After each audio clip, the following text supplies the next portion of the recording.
She insisted on updating my life insurance. Said it was for peace of mind. 2 weeks later, my brakes failed on the highway. I survived. Barely. At 10 p.m., I watched the security footage. She was in my garage the night before the accident. The next morning, I changed the beneficiary and called the police. But before I begin, please like and subscribe to the channel. And we'd love to hear which part of the world are you joining us from. Let us know. Now, let's dive into today's story. The air conditioning in Callahan Diesel and Auto rattled the way it always did on hot Texas afternoons. Rhett Callahan sat at his desk in the office above the service bays, listening to the familiar sounds of his shop. Air wrenches spinning, metal clanging against concrete. The radio playing country music someone had turned up too loud. He had built all of this from nothing. Rhett grew up in a single-wide trailer on the east side of Fort Worth. His father spent more time with a bottle than with his family. His mother worked the morning shift at a diner and the evening shift at a laundromat. She came home smelling like grease and detergent. She came home tired. She came home defeated. Rhett learned early that if you wanted something stable in your life, you had to build it yourself. Nobody was going to hand it to you. Nobody was going to save you. He opened Callahan Diesel at 26 with a single hydraulic lift, a used toolbox from an estate sale, and a $5,000 loan from a bank that almost said no. He slept in the office for the first 6 months because he could not afford both rent and equipment payments. He ate ramen noodles and gas station sandwiches. He worked 16-hour days until his hands bled and his back screamed. By the time he turned 42, he owned the whole block. 6 service bays, 12 employees, a reputation for honest work in a town that valued honesty more than flash. Broken Pine, Texas was not a place for dreamers. It was a dry, hardscrabble town just outside Fort Worth where people worked with their hands and went to church on Sundays. Auto shops lined the main road. Diners served chicken fried steak and sweet tea. Baptist churches held Wednesday night services. Friday night football games filled the stands every fall. Rhett fit into Broken Pine the way a puzzle piece fits in a place. He did not drink. He did not gamble. He did not run around. He showed up early and stayed late. He kept his word, and he married a woman who seemed to appreciate all of that. Danica Callahan was 37 years old with honey-colored hair she wore pulled back in a ponytail. She had a soft voice and a warm smile. She volunteered at the church bake sales. She brought lunch to the shop once a week. She told everyone who would listen that she had stood by Rhett through the hard years. That was not exactly true. Danica met Rhett when the shop was already turning a profit. She met him when he drove a new truck and lived in a house with a 2-car garage. She liked stability. She liked knowing the bills would get paid. She liked telling people her husband owned his own business. Rhett knew all of that. He was not naive, but he also knew that relationships were built on agreements. She wanted security. He wanted someone to come home to. It seemed fair enough. Lately, though, something had changed. Danica had become softer, sweeter, more attentive. She cooked his favorite meals without being asked. Pot roast with carrots and potatoes. Cornbread with honey butter. Peach cobbler for dessert. She sat closer to him on the couch while they watched television. She asked about his day with what seemed like genuine interest. She touched his arm when she spoke to him. It felt nice. It also felt wrong. Rhett had been married long enough to know when someone wanted something. One evening in late August, Danica walked into the living room carrying a folder. She wore jeans and a white blouse. Her hair was down. She smelled like vanilla. She sat next to him on the couch and placed the folder on the coffee table. "I did something today," she said gently. Rhett muted the television. "What's that?" "I updated your life insurance policy." He looked at her. "Why?" "Because you work with heavy equipment every day. Diesels, lifts, trucks that weigh 10,000 pounds. She reached over and took his hand. "I worry about you. If something happened, I need to know I would be okay." Rhett studied her face. She looked calm, loving, concerned, almost too concerned. "How much did you update it to?" he asked. $3 million. The number hung in the air between them. "That's a lot of money, Danica." "It's not greedy," she said quickly. "It's practical. We have this house. We have the business. I don't want to lose everything if something happens to you." She squeezed his hand. "I'm just trying to be smart." Rhett did not say anything for a moment. He looked down at the folder. The paperwork was already filled out. All he had to do was sign. When did you set this up? He asked. This week. The agent came by the house. You didn't ask me first. I didn't want to worry you with details. She smiled. I know how busy you are at the shop. I just wanted to take care of it. Red opened the folder. The policy was through a company he recognized. The terms looked standard. The monthly premium was higher than their old policy, but not unreasonable. He picked up the pen on the table. Danica watched him. Rhett signed the paperwork. Thank you, she said softly. She kissed his cheek. This gives me peace of mind. She took the folder and walked into the kitchen. Rhett heard her humming. He unmuted the television, but he did not watch it. Rhett Callahan had survived 26 years in the diesel repair business by paying attention to timing. When a customer suddenly wanted faster service, it usually meant they were about to sell the vehicle. When an employee started taking longer lunch breaks, it usually meant they were looking for another job. When someone changed their behavior without explanation, it usually meant something had shifted beneath the surface. Danica had never cared about paperwork before. She had never worried about insurance policies or financial planning. She left all of that to Rhett. But now she was making updates without asking him. Now she was being sweet. Now she was cooking his favorite meals. Rhett did not believe in coincidences. 2 weeks later, he was driving home from a job site on Interstate 35. It was a Thursday evening. The sun was starting to set. Traffic was light. Rhett drove a 2019 Ford F-250 Super Duty diesel, dark blue with chrome trim. He kept it maintained.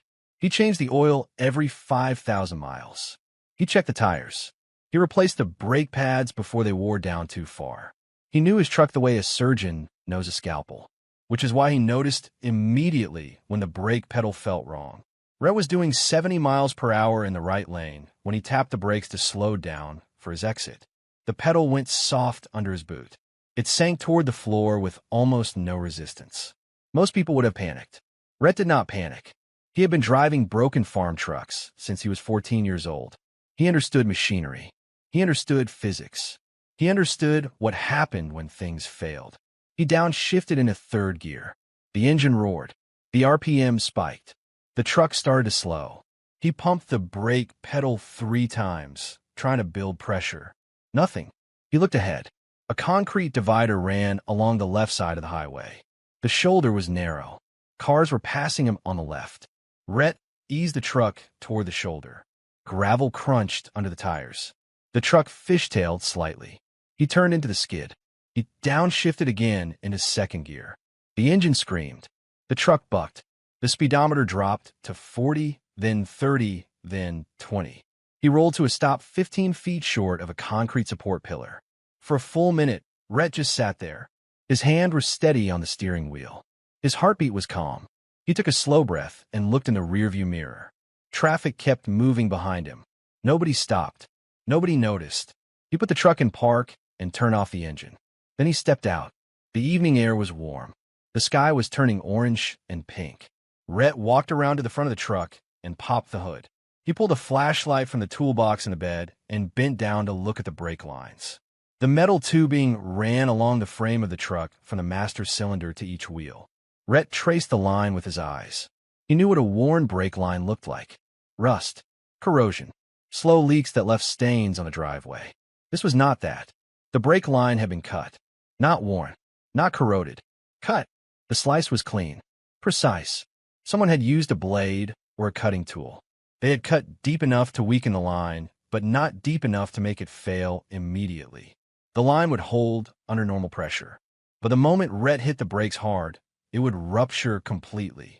Whoever did this knew exactly what they were doing. Rhett stood up slowly. He closed the hood. He pulled out his phone and called a tow truck. Then he called the non-emergency police line and filed an accident report. He kept it simple. Brake failure. Mechanical issue.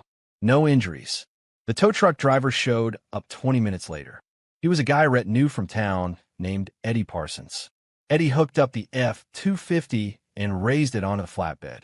You okay, Rhett? Eddie asked. I'm fine. Brakes go out. Looks like it. Lucky you didn't hit that wall. Yeah, Rhett said. Lucky. Eddie drove him back to the shop. Rhett thanked him and watched the tow truck disappear down the road. Then he walked upstairs to his office. It was 10 o'clock at night. The shop was dark. The service bays were empty. Rhett sat down at his desk and opened his laptop. He had installed security cameras around the property 2 years ago after someone broke into the building and stole copper wiring. There were cameras on the front entrance, the service bays, the parking lot, and the back alley. There was also a camera in his home garage. Rhett had installed that one after he started noticing small tools going missing. He never mentioned it to Danica. He just wanted to see if he was being paranoid. He opened the security app and scrolled back through the footage from the night before. The garage camera showed his F-250 parked in its usual spot. The timestamp read 11:47 p.m. Nothing moved. The garage was dark except for a motion-activated light near the door. Then, at 1:18 a.m., the light turned on. A man walked into the garage. He wore a baseball cap pulled low, a dark jacket, jeans, work boots. He moved quickly but carefully. He crouched down next to the front driver's side tire and slid underneath the truck. The camera angle was not perfect, but it was good enough. Rhett leaned closer to the screen. The man stayed under the truck for about 4 minutes. When he came out, he had something in his hand. A tool, maybe a utility knife. He stood up, looked around, and walked out of the garage the same way he came in. The motion light turned off. Rhett rewound the footage and paused it at the moment the man walked into the frame. The baseball cap covered most of his face, but his build was familiar. The way he walked, the way he moved. Rhett knew who it was. Gavin Rourke. Gavin used to work at Callahan Diesel and Auto as a service manager. He was 39 years old, tall and lean, with a quick smile and an easy way of talking to customers. Rhett hired him 3 years ago because he seemed reliable. He showed up on time. He knew his way around a diesel engine. He brought in business. But Gavin had a problem. About a year ago, Rhett started noticing inventory discrepancies. Catalytic converters were going missing. Fuel injectors. Brake rotors. Small parts that added up. Rhett reviewed the security footage and saw Gavin loading boxes into his personal truck after hours. He checked the invoices and found falsified records. Gavin had been stealing parts and selling them on the side. Rhett fired him on the spot. No argument. No second chance. He gave Gavin 30 minutes to clear out his locker and leave the property. He did not press charges because he did not want the hassle of a court case. He just wanted Gavin gone. Gavin did not take it well. He called Rhett a bastard. He said Rhett owed him severance. He said he would make Rhett regret firing him. Rhett ignored all of it. He had heard plenty of threats over the years. Most people cool down after a few days. But Gavin did not cool down. He filed a wrongful termination complaint with the labor board. It went nowhere. He left bad reviews online. Rhett did not respond. He just kept working. And now, a year later, Gavin had broken into Rhett's garage and cut his brake line. Rhett sat back in his chair and stared at the screen. Gavin had motive. Revenge. Anger. Resentment. But Gavin did not have access to Rhett's schedule. He did not know when Rhett would be driving on the highway. He did not know which route Rhett would take home. Someone had to tell him. Someone who knew Rhett's habits. Someone who knew when he would be alone. Someone who had a reason to want him dead. Rhett closed the laptop slowly. He thought about the life insurance policy. $3 million. Updated 2 weeks ago. Signed without hesitation. He thought about Danica's sudden sweetness. The meals. The touches. The concern. He thought about timing. And he felt something cold and heavy settle in his chest. The next morning, Danica showed up at the shop with coffee. She drove her white Honda CR-V and parked near the front entrance. She wore a light blue sundress and sandals. Her hair was pulled back.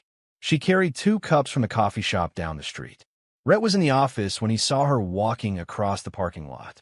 He watched her through the window. She looked relaxed, happy. She climbed the stairs and knocked on the office door. "Come in," Rhett said. She opened the door and smiled. "I brought you coffee. Thought you might need it after last night." Rhett stood up. "How did you know about last night?" "Eddie Parsons called me. He said he towed your truck." She walked over and handed him the cup. "Are you okay?" "He said your brakes went out." "I'm fine." "You could have died, Rhett." Her voice shook. She touched his arm. "You could have hit that wall going 70 miles an hour." Rhett looked down at her hand on his arm. Her fingers were trembling slightly. "But I didn't," he said. "Thank God." She stepped closer. "What happened? Did you hit something? Did the line rust through?" "I don't know yet." I haven't looked at it. You should take it to a mechanic. I am a mechanic. She laughed softly. I know. I just mean, maybe someone else should look at it. Make sure it's safe. Rhett took a sip of the coffee. It was black, the way he liked it. I'll figure it out. Danica stayed for a few more minutes. She asked about his day. She reminded him they had dinner plans with her sister on Saturday. She kissed him on the cheek before she left. Rhett watched her walk back to her car. She waved at him through the window. He waved back. Then he sat down at his desk and pulled up the garage footage again. He watched Gavin crawl under the truck. He watched him slide back out. He watched him walk away. And he thought about Danica's questions. She did not ask if he had called the police. She did not ask if he suspected foul play. She did not ask if anyone had access to his truck. She just wanted to know what happened to the brake line. That night, after Danica fell asleep, Rhett went downstairs to the home office. The room was small, just big enough for a desk and a filing cabinet. Danica used it sometimes to pay bills or browse the internet. Rhett turned on the desk lamp and sat down. He opened the desk drawers one by one. Bills, receipts, notepads, nothing unusual. Then he picked up Danica's tablet from a desk. It was an iPad with a rose gold case. She used it to watch cooking videos and check Facebook. Rhett knew the passcode. It was her birthday. He unlocked the screen and opened the Photos app. Nothing strange. Pictures of the house. Pictures of food. Pictures of their dog. He opened the email app. Her inbox was full of promotional emails and newsletters. He scrolled through them. Nothing suspicious. Then he noticed a folder labeled Archive. Rhett clicked on it. Inside were 17 emails. All of them were from Gavin Rourke.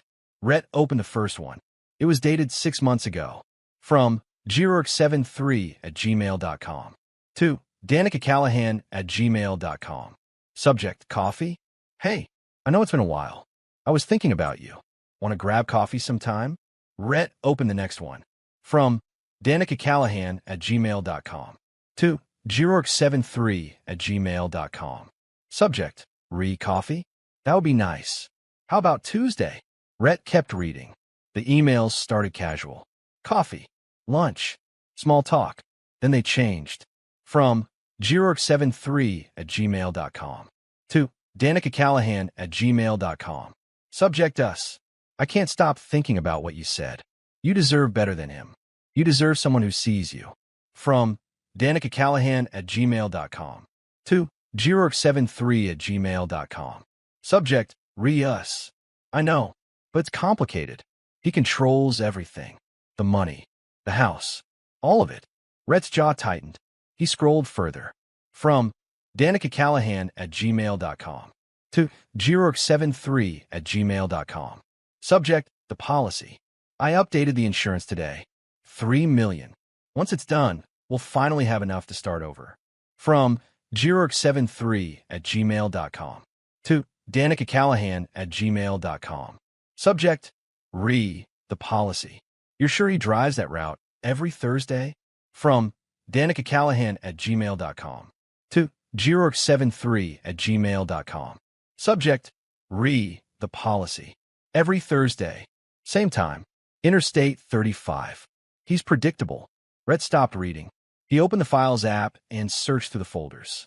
In a hidden folder labeled Travel, he found confirmation for 2 plane tickets to Cancun. Departure date, 3 days after the crash. Both tickets were in different names. Fake names. But the passenger details matched Danica and Gavin. Rhett closed the tablet and set it back on the desk exactly where he found it. He walked back upstairs. Danica was still asleep, curled on her side with her back to him. He stood in the doorway for a moment, watching her breathe. Then he went into the bathroom and closed the door. He sat on the edge of the bathtub and stared at the tile floor. His wife had tried to kill him. Not in a moment of rage. Not in a fit of emotion. She had planned it, coordinated it, chosen the time and place.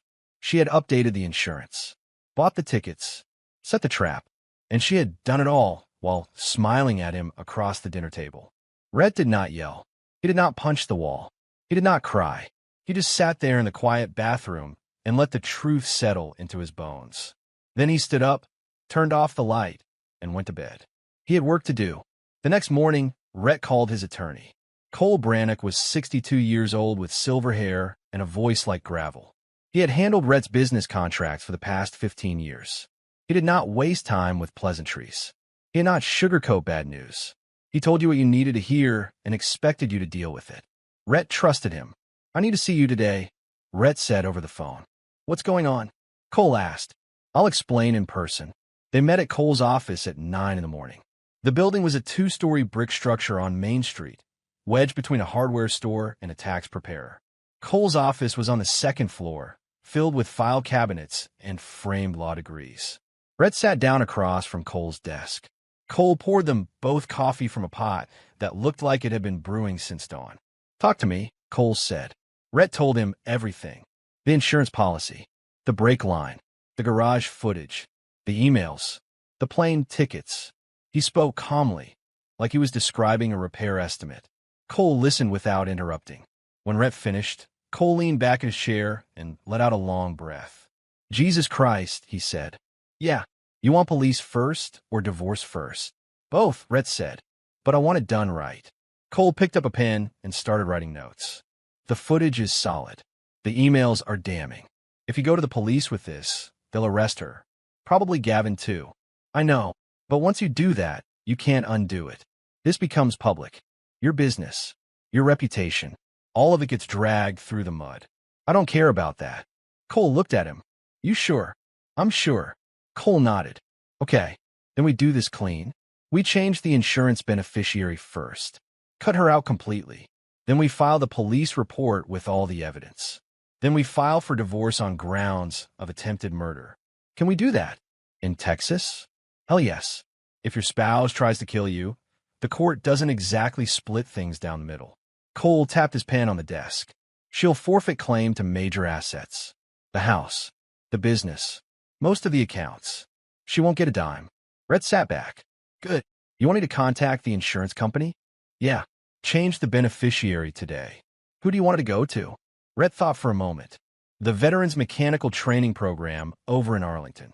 The one that helps guys transition out of the service." Cole wrote it down. "That's a good choice. It's better than giving it to someone who tried to kill me." Cole set down his pen. "Rhett, I've known you a long time. You're one of the most level-headed people I've ever met. But this is going to get ugly. She's going to fight. She's going to cry. She's going to tell everyone you're lying. Are you ready for that?" "I am." "What about emotionally? You married this woman. You built a life with her." "I married someone I thought existed," Rhett said. "That person doesn't." Cole studied him for a moment, then nodded. "All right, let's get to work." By noon, the insurance beneficiary had been changed. By 2 o'clock, Rhett was sitting in the Broken Pine Police Department giving a statement to Detective Laura Hayes. Detective Hayes was in her early 40s, sharp-eyed and no-nonsense. She had worked in Fort Worth before transferring to Broken Pine 5 years ago. She knew Rhett by reputation. She knew his shop. She knew he was not the type to waste her time. Rhett showed her the garage footage. He showed her the emails. He showed her the plane tickets. He explained the brake line. He laid it all out in order, step by step, the way he would explain a repair to a customer. Detective Hayes watched the footage 3 times. "You got lucky," she said. "I know. If that brake line had ruptured on the highway at full speed, you'd be dead." "I know." She leaned back in her chair. "This is attempted murder. Conspiracy. We're talking serious time." "Good. We'll need to arrest both of them. Gavin first. He'll probably talk. If he gives up your wife, it makes the case stronger. Do whatever you need to do." Detective Hayes stood up. "I'll get a warrant. Sit tight." Rhett went home that evening and cooked dinner. Chicken and rice. Simple. Easy. He set the table for 2.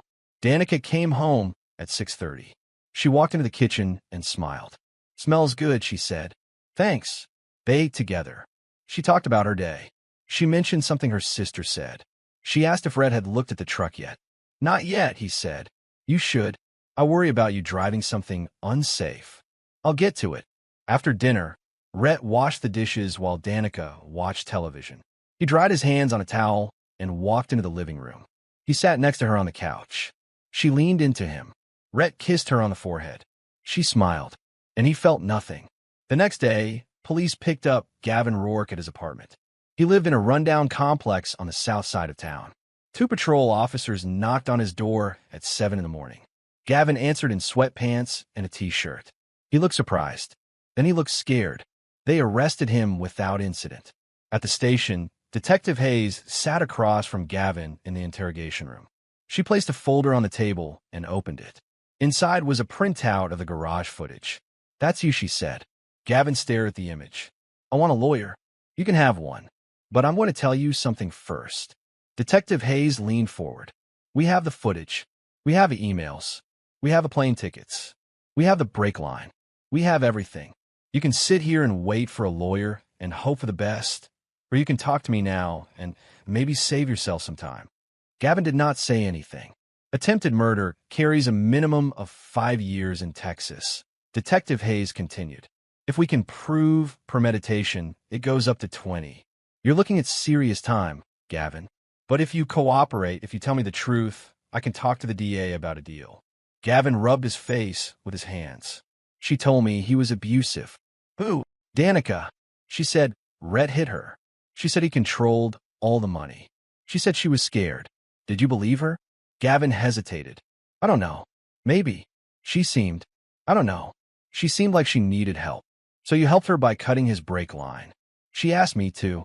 She said it was the only way. She said if he was gone, we could be together. We could start over."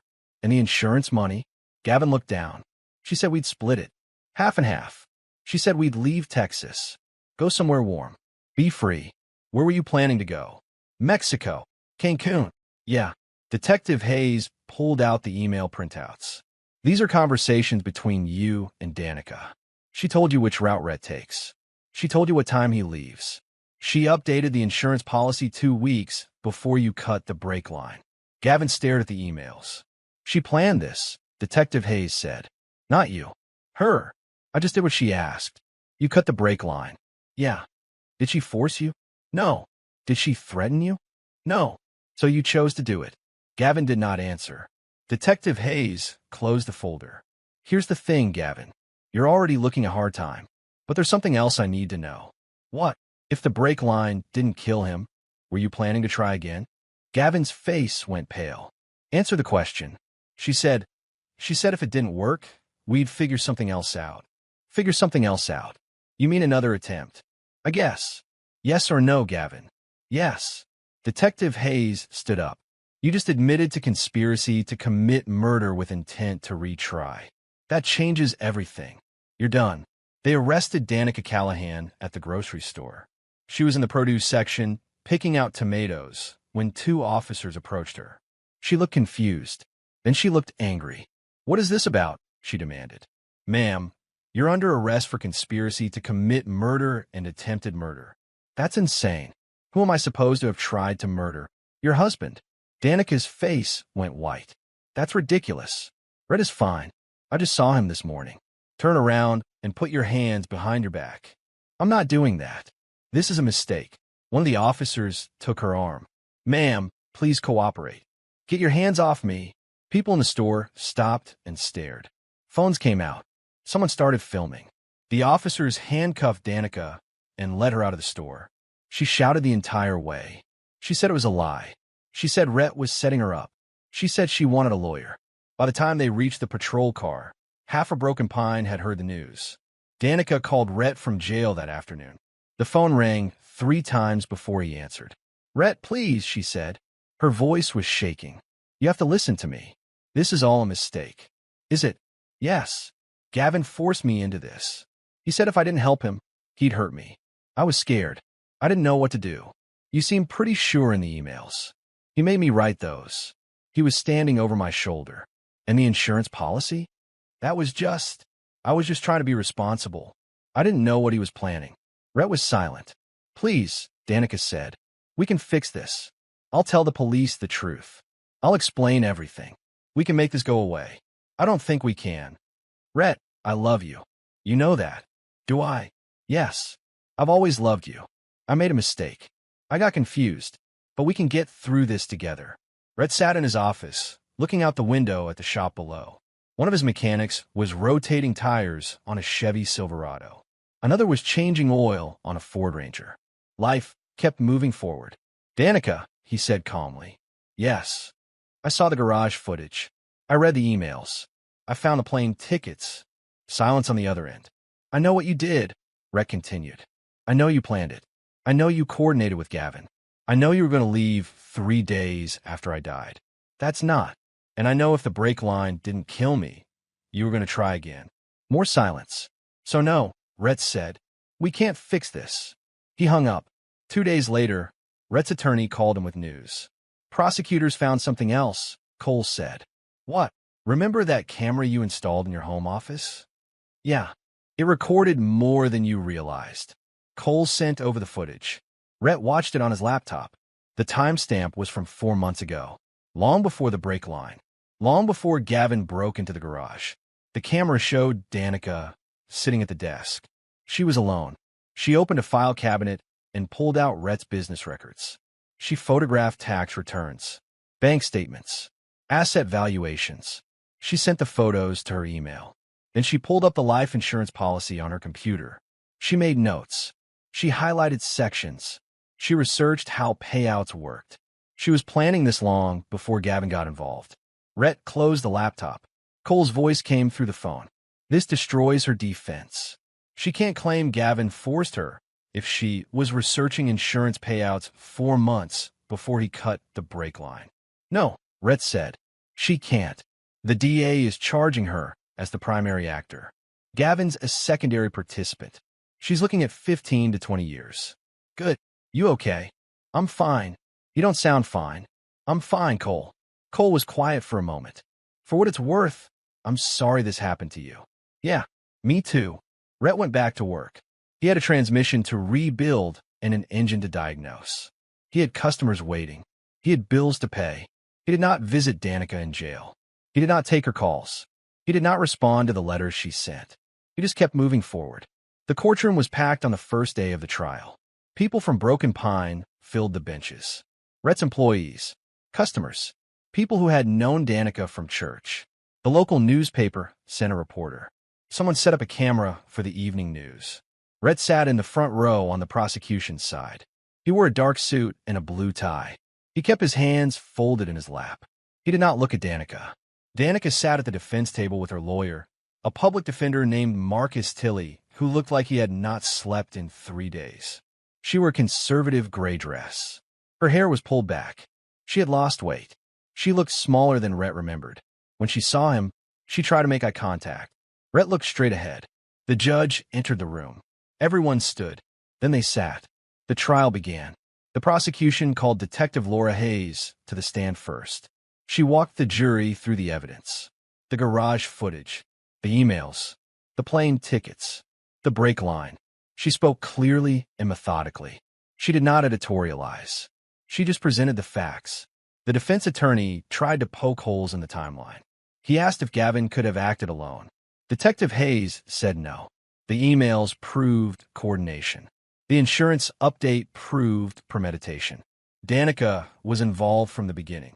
Next, the prosecution called the mechanic who examined Rhett's truck. His name was Tom Gwynn. He ran an independent shop in Fort Worth. He was an expert witness who had testified in dozens of cases involving vehicle tampering. Tom showed the jury photographs of the brake line. He explained how it had been cut. He explained the tool marks. He explained how long it would take to fail. This was not an accident, Tom said. This was deliberate sabotage designed to cause brake failure at high speed. The defense attorney asked if it could have been vandalism, some random person with a grudge. Tom shook his head. The cut was too precise. It was done by someone who knew exactly where to cut and how deep to cut. This was professional work. The prosecution called Gavin Rourke next. Gavin had agreed to testify in exchange for a reduced sentence. He walked into the courtroom in an orange jumpsuit. He looked thinner than Rhett remembered. His hands were cuffed. Gavin sat in the witness stand and took the oath. The prosecutor, a woman named Jennifer Orr, stood in front of him. Mr. Rourke, did you cut the brake line on Rhett Callahan's truck? Yes, Gavin said quietly. Why? Because Danica asked me to. Did she tell you why? She said Rhett was abusive. She said he controlled all the money. She said she wanted to be free. Did you believe her? Gavin hesitated. I wanted to. What did she promise you in return? Half the insurance money, and a life together. How much money was that? $1.5 million. A murmur went through the courtroom.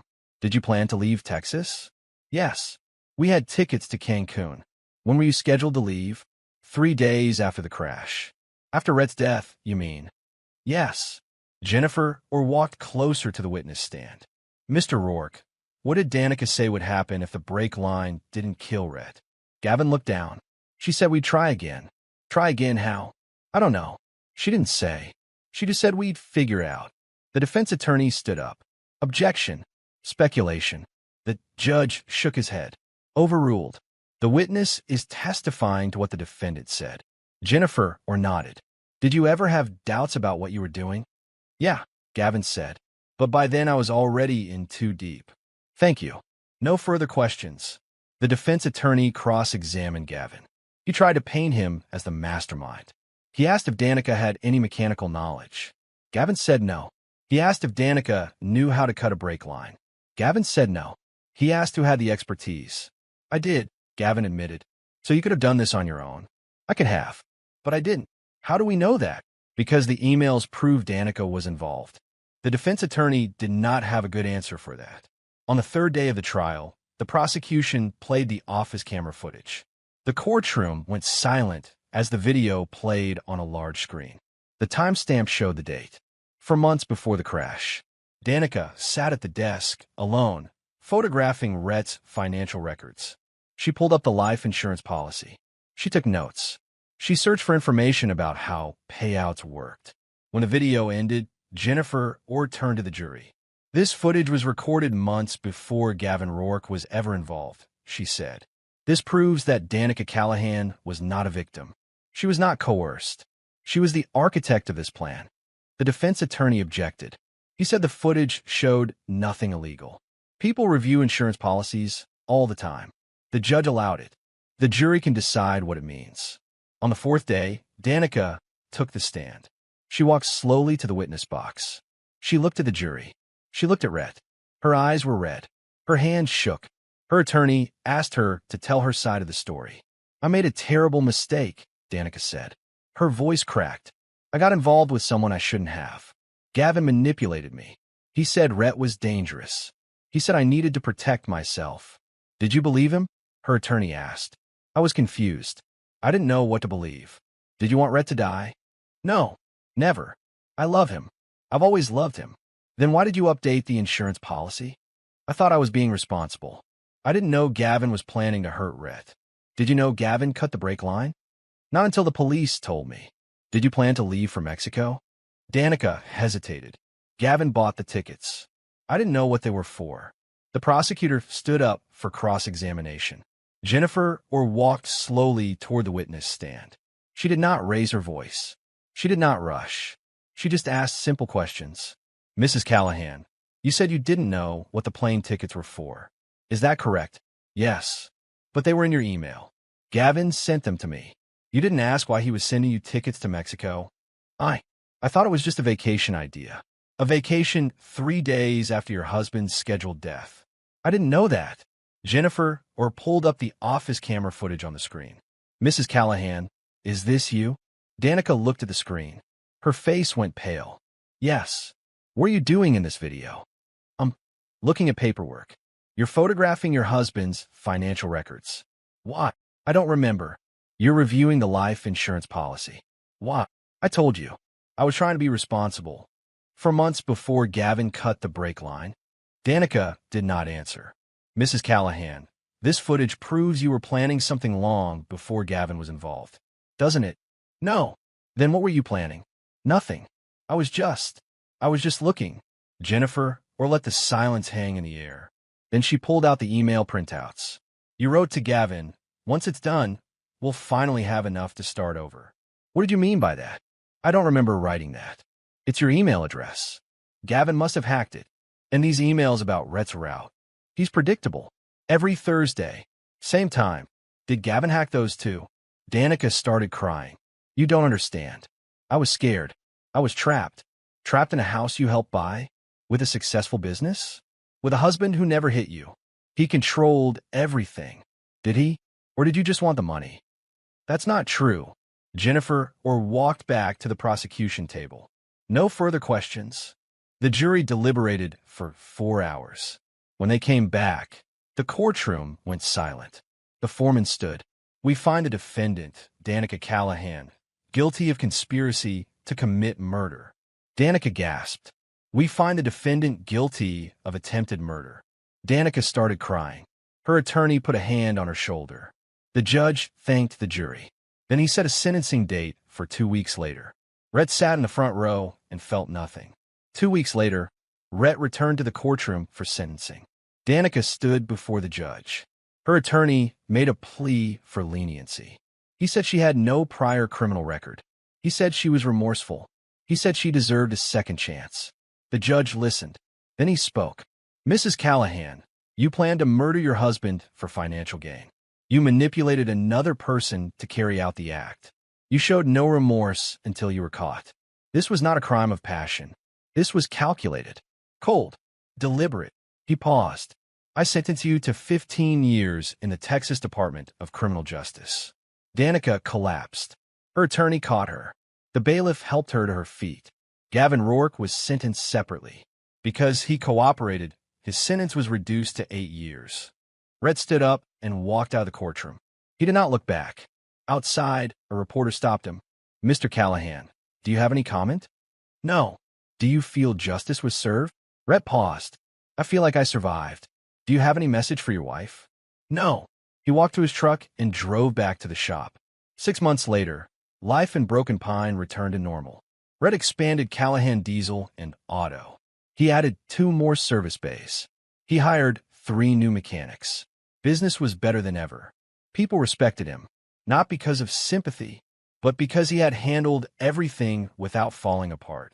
He had been strategic, precise, unforgiving. He filed for divorce the day after the sentencing. Because of the criminal charges and the clear evidence of intent, Danica forfeited all claim to shared assets. Her name came off the shop, off the house, off every account. The divorce was finalized in 6 weeks. Rhett updated his life insurance policy again. The beneficiary remained the Veterans Mechanical Training Program in Arlington. They used the funds to expand their facility and provide more scholarships. Rhett received a thank you letter from the program director. He framed it and hung it in his office. Danica wrote letters from prison. The first one arrived a month after sentencing. Rhett recognized the handwriting on the envelope. He did not open it. He put it in the trash. The second letter arrived 2 weeks later. He threw it away unopened. She kept writing. 1 letter a month. Sometimes 2. Rhett never read them. He just threw them away. One evening, a reporter called and asked if Rhett ever missed Danica. Rhett thought about it for a moment. "I miss who I thought she was," he said. "Do you think she's changed?" "I don't care if she has." "Would you ever forgive her?" "No." "Why not?" "Because forgiveness requires trust. And she destroyed that." The reporter thanked him and hung up. Rhett stood outside the shop and watched the sun go down over Broken Pine. The sky turned orange and pink. The air smelled like motor oil and cut grass. A train whistle sounded in the distance. He had built this life from nothing. He had survived betrayal. He had made sure betrayal carried consequences. And now he had peace. Not the kind Danica promised him, with her fake smiles and fake affection. Real peace. The kind that came from knowing he had done what needed to be done. Rhett Callahan locked up the shop, climbed into his truck, and drove home. The road ahead was clear.